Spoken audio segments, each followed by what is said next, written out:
ಇನ್ನು ಇವತ್ತು ಕೋಲಾರದ ಮಾಲೂರಿನಲ್ಲಿ RSS ಶತಾಬ್ದಿ ಪಥಸಂಚಲನ ನಡೀತಾ ಇದೆ. ಇನ್ನೇನು ಕೆಲವೇ ಹೊತ್ತಲ್ಲಿ ಪಥಸಂಚಲನ ಕೂಡ ಆರಂಭ ಆಗುತ್ತೆ.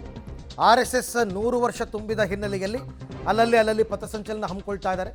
ಮಾಲೂರಿನಲ್ಲಿ ಪಥಸಂಚಲನ ಆರಂಭಕ್ಕೆ ಕ್ಷಣಗಣನೆ ಶುರುವಾಗಿದೆ. ಹೋಂಡಾ ಸ್ಟೇಡಿಯಂನಲ್ಲಿ ಜಮಾಯಿಸಿದ್ದಾರೆ ಗಣವೇಷಧಾರಿಗಳು. 3000ಕ್ಕೂ ಹೆಚ್ಚು ಗಣವೇಷಧಾರಿಗಳು ಇವತ್ತು ಪಥಸಂಚಲನದಲ್ಲಿ ಭಾಗಿಯಾಗ್ತಾ ಇದ್ದಾರೆ. ಸೊ ಪೊಲೀಸರು ಬಿಗಿ ಬಂದೋಬಸ್ತನ್ನು ಮಾಡಿಕೊಂಡಿದ್ದಾರೆ. ಸಹಜವಾಗಿ ಏನೋ ಗಲಾಟೆಗಳಾಗಬಾರ್ದು ಅಂತ ಖುದ್ದು ಮಾಲೂರು ಪೊಲೀಸ್ ಠಾಣೆಗೆ ಭೇಟಿ ನೀಡಿದ್ದಾರೆ ಕೋಲಾರ SP. ಭದ್ರತೆಯನ್ನು ಹೇಗೆ ಮಾಡ್ಕೊಂಡಿದ್ದಾರೆ ಅಂತ ನೋಡೋದಕ್ಕೋಸ್ಕರ. ಏನು ಗಲಾಟೆ ಆಗಲ್ಲ, ಎಲ್ಲೂ ಗಲಾಟೆ ಆಗಲ್ಲ. ಯಾಕೆಂದರೆ ಈ ಹಿಂದೆ ಎಲ್ಲ ಬೇಕಾದಷ್ಟು ಈ ಥರದ ಪಥಸಂಚಲನಗಳು ನಡೆದಿದೆ. ಈ ಚಿತ್ತಾಪುರದ್ದು ಒಂದು ಗಲಾಟೆ ನಡೆದಿರೋದ್ರಿಂದ ಒಂದಷ್ಟು ಗೊಂದಲದ ಪರಿಸ್ಥಿತಿ ನಿರ್ಮಾಣ ಆಗಿದೆ ಅನ್ನೋದನ್ನು ಹೊರತುಪಡಿಸಿದ್ರೆ ಈ ಹಿಂದೆ ಎಲ್ಲ ಶಾಂತಿಯುತವಾಗಿ ನಡೆದಿದೆ. ಈಗಲೂ ಕೂಡ ಆಗುತ್ತೆ. ಬಟ್ ಮುನ್ನೆಚ್ಚರಿಕೆ ತಗೊಳ್ಳೇಬೇಕು ಪೊಲೀಸರು, ಸಹಜವಾಗಿ ಅವ್ರ ಕರ್ತವ್ಯ. ಹಾಗಾಗಿ ಪೊಲೀಸ್ ಬಂದೋಬಸ್ತನ್ನು ಮಾಡಿದ್ದಾರೆ. ಗಣವೇಷಧಾರಿಗಳು ಈಗಾಗಲೇ ರೆಡಿಯಾಗಿ ಬಂದು ನಿಂತಿದ್ದಾರೆ.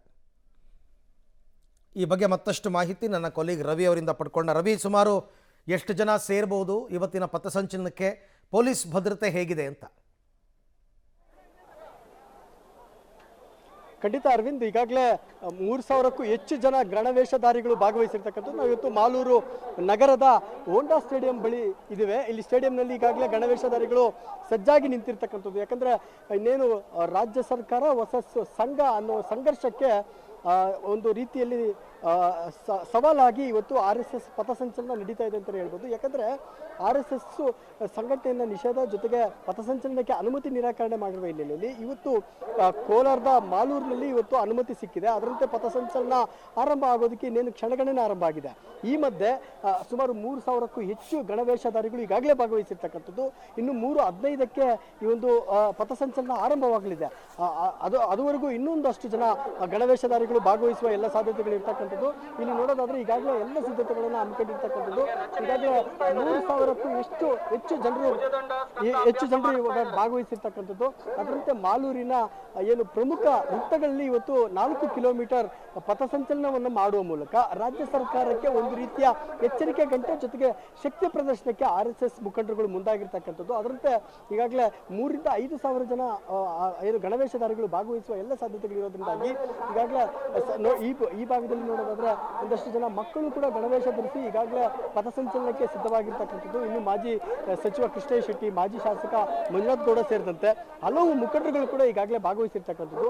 ಮಾಲೂರು ಮಾತ್ರವಲ್ಲದೆ ಜಿಲ್ಲೆಯ ಬೇರೆ ಬೇರೆ ಭಾಗಗಳಿಂದ ಕೂಡ RSS ಮುಖಂಡರುಗಳು ಜೊತೆಗೆ ಗಣವೇಷಧಾರಿಗಳು ಭಾಗವಹಿಸುವ ಮೂಲಕ ಈ ಒಂದು ಪಥಸಂಚಲನದ ಮೂಲಕ ರಾಜ್ಯ ಸರ್ಕಾರಕ್ಕೆ ಎಚ್ಚರಿಕೆ ಜೊತೆಗೆ ಶಕ್ತಿ ಪ್ರದರ್ಶನಕ್ಕೆ ಇವತ್ತು RSS ಮುಖಂಡರುಗಳು ಮುಂದಾಗಿರ್ತಕ್ಕಂಥದ್ದು. ಅದರಂತೆ ಇವತ್ತು ಈಗ ಈ ಒಂದು ಮಾಲೂರು ಸ್ಟೇಡಿಯಂನಲ್ಲಿ ಈಗಾಗಲೇ ಜಮಾಯಿಸಿರ್ತಕ್ಕಂಥದ್ದು. ಅದರಂತೆ ಈ ಭಾಗದಲ್ಲಿ ನೋಡೋದಾದ್ರೆ ಸಾಕಷ್ಟು ಜನ ಮಕ್ಕಳು ಜೊತೆಗೆ ಗಣವೇಷಧಾರಿಗಳು ಕೂಡ ಭಾಗವಹಿಸಿರ್ತಕ್ಕಂಥದ್ದು. ಇನ್ನು ಈ ಭಾಗದಲ್ಲಿ ಒಂದಷ್ಟು ಜನ ನೋಡೋದಕ್ಕೆ ಕೂಡ ಸಾಕಷ್ಟು ಜನ ಇವತ್ತು ಬಂದು ಜಮಾಯಿಸಿರ್ತಕ್ಕಂಥದ್ದು. ಈ ಭಾಗದಲ್ಲಿ ನೋಡೋದಾದ್ರೆ ಗಣವೇಷಧಾರಿಗಳು ಮಾತ್ರವಲ್ಲ, ಜನರು ಕೂಡ ಸಾಕಷ್ಟು ಜನರು ಈ ಒಂದು ಪಥಸಂಚಲನವನ್ನು ಕಣ್ತುಂಬಿಕೊಳ್ಳೋದಕ್ಕೆ ಸಾಕಷ್ಟು ಜನರು ಹೆಚ್ಚಾಗಿ ಬಂದಿರತಕ್ಕಂಥದ್ದು. ಮಹಿಳೆಯರು, ಮಕ್ಕಳು, ವೃದ್ಧರು ಸಾಕಷ್ಟು ಜನರು ಈ ಒಂದು ಗಣವೇಷದ ಪಥಸಂಚಲನವನ್ನು RSS ಪಥಸಂಚಲನವನ್ನು ಕಣ್ತುಂಬಿಕೊಳ್ಳೋದಕ್ಕೆ ಇವತ್ತು ಬಂದಿರತಕ್ಕಂಥದ್ದು.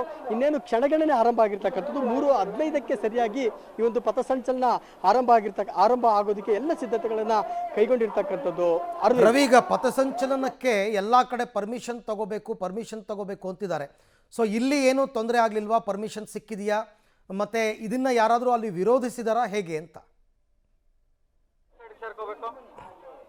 ಖಂಡಿತ ಯಾರು ವಿರೋಧ ಮಾಡಿಲ್ಲ, ಜೊತೆಗೆ ವಿರೋಧ ಮಾಡೋದಕ್ಕೂ ಮುಂದಾಗಿಲ್ಲ. ಯಾಕಂದ್ರೆ ಪಥಸಂಚಲನ ಇದೆ, ಇದು ಇವತ್ತು ಮಾತ್ರ ಅಲ್ಲ, ಕಳೆದ 15 ದಿನದಲ್ಲಿ ಇದು 4ನೇ ಪಥಸಂಚಲನ ಜಿಲ್ಲೆಯಲ್ಲಿ.